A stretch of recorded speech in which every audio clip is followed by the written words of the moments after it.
कहानी पद्य क्रमांक 6 हम उस धरती की संतति हैं। इसके रचयिता हैं उमाकांत मालवीय जी। प्रस्तुत कविता कव्वाली के रूप में लिखी हुई रचना है, जिसमें कवि उमाकांत मालवीय जी ने लड़के और लड़कियों के दल के बीच नोक झोंक पेश करते हुए देश के शूरवीर, ऐतिहासिक एवं पौराणिक चरित्रों का उल्लेख किया है। पहले चरण में लड़कों का दल और दूसरे चरण में लड़कियों का दल दोनों देश के वीर और वीरांगनाओं की प्रशंसा करते हैं। तीसरा चरण लड़के और लड़कियां, इन दोनों का समूह मिलकर स्त्री और पुरुष का भेदभाव मिटाकर समानता दिखाने की कोशिश करते हैं, क्योंकि स्त्री और पुरुष ये दोनों भारत माता के रथ के पहिए हैं और ये बात हमें भूलनी नहीं चाहिए। मैं कविता पढ़ता हूँ, आप ध्यान से सुनिए। हम उस धरती के लड़के हैं जिस धरती की बातें क्या कहिए, अजी क्या कहिए, हाँ क्या कहिए। यह वह मिट्टी जिस मिट्टी में खेले थे यहाँ ध्रुव से बच्चे। यह मिट्टी हुए प्रहलाद जहाँ जो अपनी लगन के सच्चे थे। शेरों के जबड़े खुलवाकर थे जहाँ भरत दतूली गिनते। जयमल पत्ता अपने आगे थे नहीं किसी को कुछ गिनते।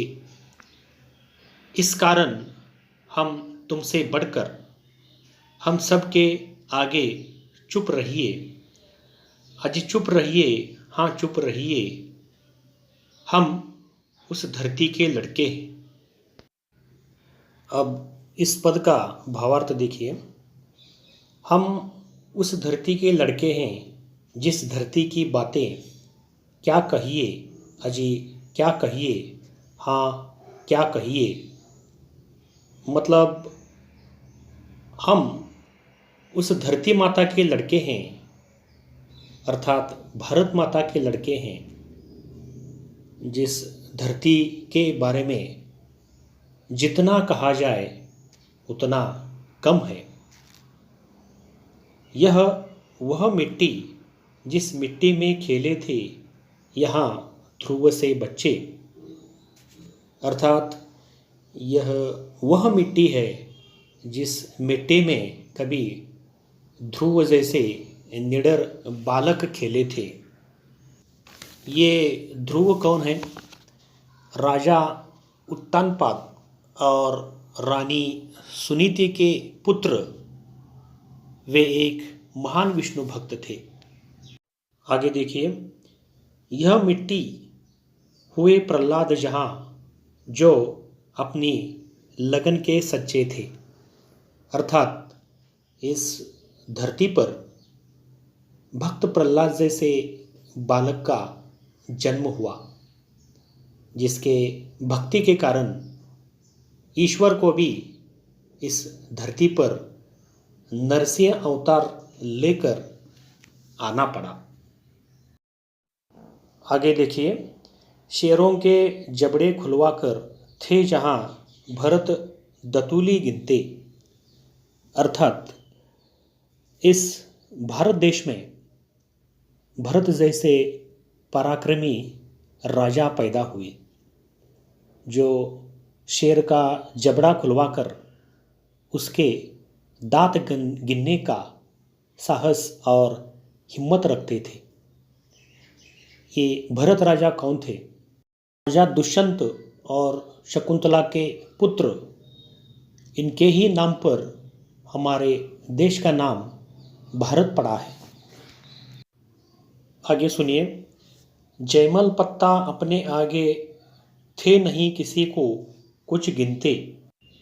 अर्थात हमारे भारत देश में जयमल पत्ता जैसे पराक्रमी पुरुष पैदा हुए थे, जिन्होंने हिम्मत के साथ मुगलों की बड़ी सेना से युद्ध किया था और अपने किले की रक्षा की थी। आगे देखिए, इस कारण हम तुमसे बढ़कर हम सबके आगे चुप रहिए। अजी चुप रहिए, हाँ चुप रहिए। अर्थात इन पराक्रमी लोगों के कारण भारतीय पुरुष सबसे आगे हैं और बाकी लोगों को उनके सामने चुप ही रहना चाहिए। अर्थात लड़कियों को लड़कों के सामने चुप रहना चाहिए। आगे देखिए, बातों का जनाब शऊर नहीं, शेखी न बघारे, हाँ चुप रहिए। हम उस धरती की लड़की हैं जिस धरती की बातें क्या कही है। अर्थात यहाँ लड़कियाँ लड़कों को चुप रहने के लिए कह रही हैं। लड़कियाँ लड़कों से कह रही हैं कि तुम्हें लड़कियों के साथ बात करने का ढंग नहीं मालूम। तुम अपने स्वयं पर घमंड कर रहे हो। तुम अपनी प्रशंसा स्वयं कर रहे हो। हम भी उस धरती की लड़कियां हैं जिस धरती पर बड़े बड़े शूरवीर वीरांगनाएं पैदा होकर गए। आगे देखिए, अजी क्या कहिए, हाँ क्या कहिए, जिस मिट्टी में लक्ष्मीबाई जी जन्मी थी झांसी की रानी, रजिया सुल्ताना दुर्गावती जो खूब लड़ी थी मर्दानी। अर्थात यहाँ लड़कियाँ कह रही है कि इस भारत देश की मिट्टी में झांसी की रानी लक्ष्मीबाई जैसी शूरवीर वीरांगना होकर गई।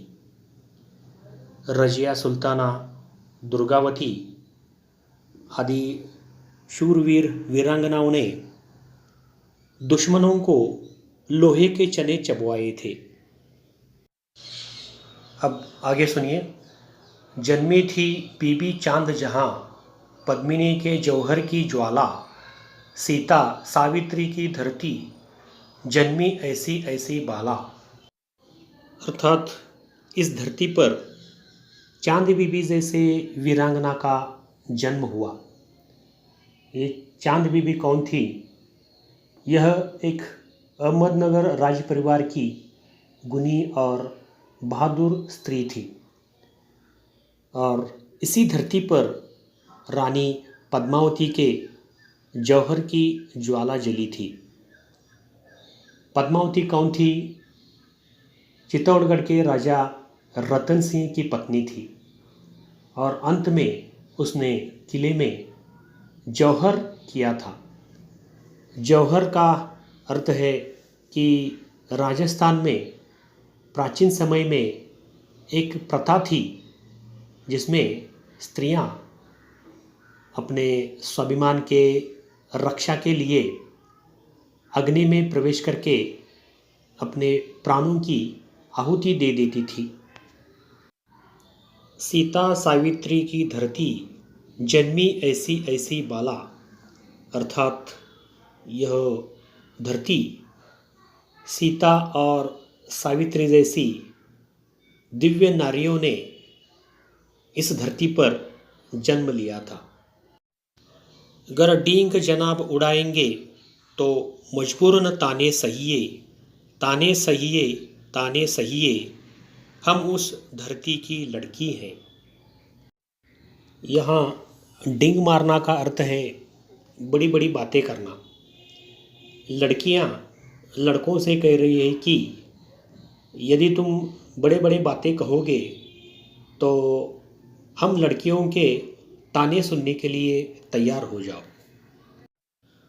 आगे देखिए, यो आप खफा क्यों होती है, टंटा काहे का आपस में, हमसे तुम या तुमसे हम, बढ़ चढ़कर क्या रखा है इसमें। यहाँ लड़के और लड़कियाँ दोनों को अपनी गलती का एहसास होता है कि वे व्यर्थ में आपस में एक दूसरे पर नाराज़ हो रहे हैं और आपस में लड़ रहे हैं। इस तरह एक दूसरे को बड़ा चढ़ाकर बातें बताने में कुछ नहीं रखा है। झगड़े से न कुछ हासिल होगा, रख देंगे बातें उलझा के। बस बात पते की इतनी है, ध्रुव या रजिया भारत माँ के। यहाँ लड़के और लड़कियाँ दोनों एक दूसरे से कहती हैं कि झगड़े से तो कुछ भी हासिल नहीं होता और बातें उलझ कर रह जाती है। परंतु पति की बात तो यह है कि रजिया सुल्तान हो या ध्रुव, ये दोनों भारत माँ के ही हैं। आगे देखिए, भारत माता के रथ के हैं हम, दोनों ही दो दो पहिए। अजी दो पहिए, हाँ दो पहिए, हम उस धरती की संतति हैं। अर्थात हम लड़के और लड़कियाँ भारत माँ के रथ के दो पहिए हैं। इसलिए हमें आपस में न झगड़ते हुए यह सोच रखना चाहिए कि हम दोनों भारत माँ के ही संतान हैं। इस पद्य में उमाकांत मालवीय जी ने लड़के और लड़कियाँ इन दोनों के बीच भेदभाव मिटाने की कोशिश की है, क्योंकि ये दोनों भारत माता के ही संतान हैं। पाठ में आए हुए शब्द दतुली अर्थात दांत, शऊर अर्थात अच्छी तरह काम करने की योग्यता या ढंग अथवा बुद्धि, जौहर इसका अर्थ है राजस्थान में प्राचीन समय में प्रचलित एक प्रथा जिसमें स्त्रियां विदेशी आक्रमणकारियों से अपने स्वाभिमान की रक्षा के लिए अग्नि में प्रवेश कर प्राणों की आहुति दे देती थी। खफा अर्थात अप्रसन्न, नाराज, रुष्ट अथवा क्रुद्ध। टंटा इसका अर्थ है व्यर्थ का झंझट, खटराग, उपद्रव, उत्पात, झगड़ा, लड़ाई, ये सब टंटा इस शब्द के अर्थ हैं। मुहावरे देखिए, शेखी बघारना अर्थात स्वयं अपनी प्रशंसा करना।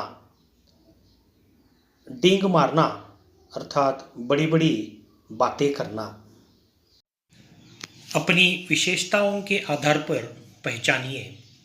पहला, भारत माता के रथ के दो पहिए, उत्तर लड़का और लड़की।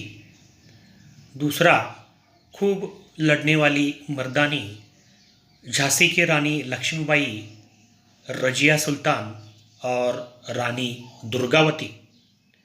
तीसरा, अपनी लगन का सच्चा भक्त प्रहलाद। चौथा, किसी को कुछ न गिनने वाले, उत्तर जयमल पत्ता।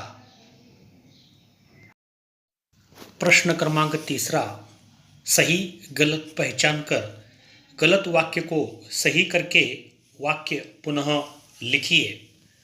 1. रानी कर्मवती ने अकबर को राखी भेजी थी। उत्तर, यह विधान गलत है। सही विधान, रानी कर्मवती ने हुमायूं को राखी भेजी थी। दूसरा, भरत शेर के दांत गिनते थे। उत्तर, ये विधान सही है। भरत शेर के दांत गिनते थे। तीसरा, झगड़ने से सब कुछ प्राप्त होता है, ये विधान गलत है। सही विधान झगड़ने से कुछ भी हासिल नहीं होता। चौथा, ध्रुव आकाश में खेले थे, ये उत्तर गलत है। सही विधान है, ध्रुव को अपने पिता की गोद में खेलना नसीब न हुआ।